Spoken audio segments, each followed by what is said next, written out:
15 अगस्त 1947 को तो भारत के महात्मा गांधी जैसे कुछ क्रांतिवीर जो जीवित थे उन्होंने ये प्रश्न उठाया कि हाँ और कहा कि अब अंग्रेज गए हैं, जल्दी से गोहत्या बंद होनी चाहिए। तो वो गोहत्या बंद होने के लिए भारत की संसद में प्रस्ताव आया और उस प्रस्ताव को लाने वाले एक बहुत अच्छे सांसद थे, उनका नाम था महावीर त्यागी। वो कई बार संसद सभ्य बने थे, माने खासदार बने थे। सोनीपत नाम का एक क्षेत्र है हरियाणा में, वहां से वो जीत कर आते थे और किसी राजकीय पक्ष के टिकट पर नहीं, अकेले जीत कर आते थे। महावीर त्यागी जी के बारे में कहा जाता है कि जब वो संसद में खड़े होकर भाषण दिया करते थे तो पंडित जवाहरलाल नेहरू सारे काम छोड़कर उनका भाषण सुना करते थे, क्योंकि वो सरकार की इतनी खिंचाई करते थे तो उसका जवाब कैसे देना है संसद में, ये नेहरू जी के लिए मुश्किल हो जाता था। तो नेहरू जी सब काम छोड़कर महावीर त्यागी जी का भाषण सुनते। महावीर त्यागी जी ने सबसे पहले याद दिलाया कि देखो अंग्रेज अब चले गए, हमारी सरकार आ गई, अब गो हत्या बंद करने के लिए कानून बनाओ। तो संसद में प्रस्ताव आया, उस पर बहस हुई। महावीर त्यागी जी ने एक बहुत बड़ा काम किया कि अंग्रेजों की ये जो राजनीति थी हिंदू मुसलमानों को बांटने की, गाय के प्रश्न पर, उसके सारे डॉक्यूमेंट्स पार्लियामेंट में उन्होंने डिस्ट्रीब्यूट किए कि देखो असलियत ये है, कोई मुसलमान गाय का मांस ज्यादा नहीं खाता और कोई मुसलमान गाय को कटवाना भी पसंद नहीं करता। ये तो अंग्रेजों की चाल है हमको आपस में लड़ाने की और बर्बाद करने की। तो ये चाल को समझकर मुस्लिम खासदारों ने भी समर्थन किया कि हाँ गोरक्षा होनी चाहिए। विधेयक आने का समय आया।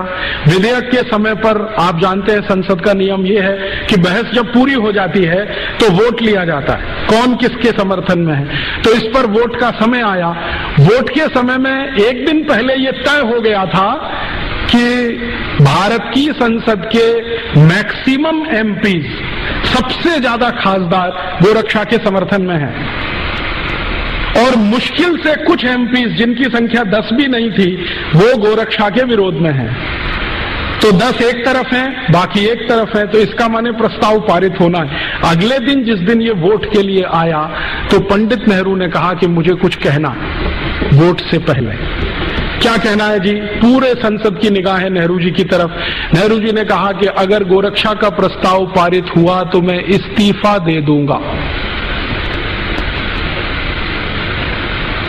ये बात मुझे इसलिए कहनी पड़ी कि मेरे दोस्त संदीप ने नेहरू जी का कोट किया है।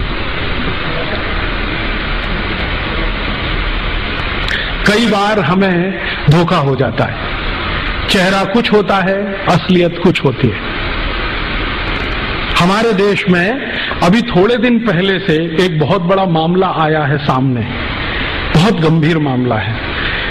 वो अगर राजनीतिक लोग उसको थोड़ा बाजू में रख दें तो भी देश के लिए बहुत गंभीर मामला है।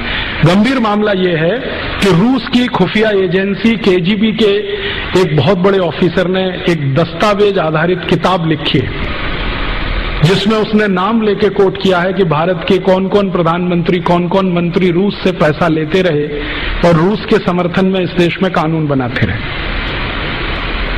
उस किताब में मित्रोखिन नाम का वो ऑफिसर है, उसने लिखा है कि भारत में प्रधानमंत्रियों का मुखौटा कुछ होता है, कार्य कुछ होता है।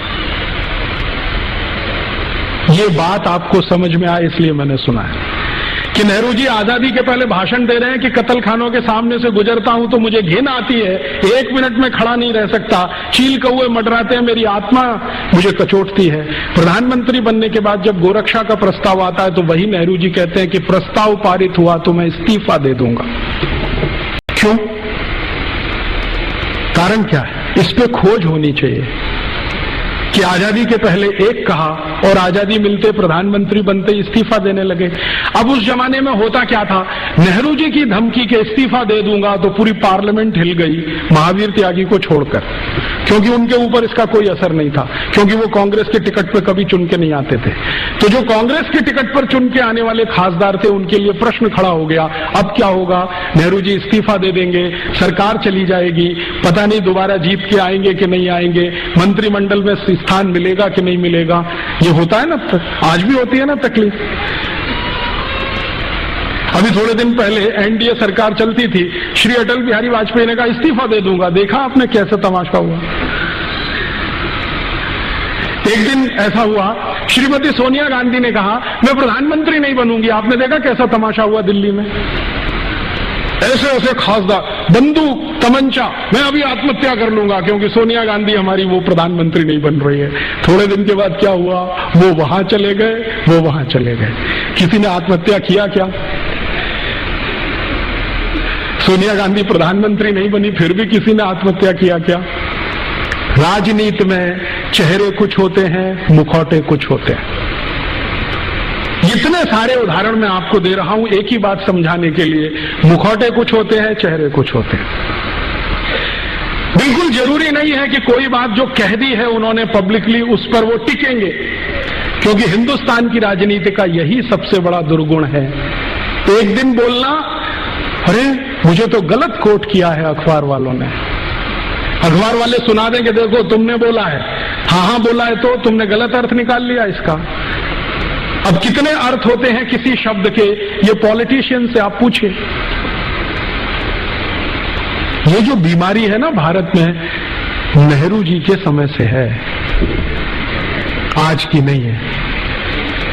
मैं आपको ये समझाना चाहता हूं। और चूंकि ये बीमारी उस जमाने से है, इसलिए गोरक्षा का कानून आज तक बना नहीं इस देश में।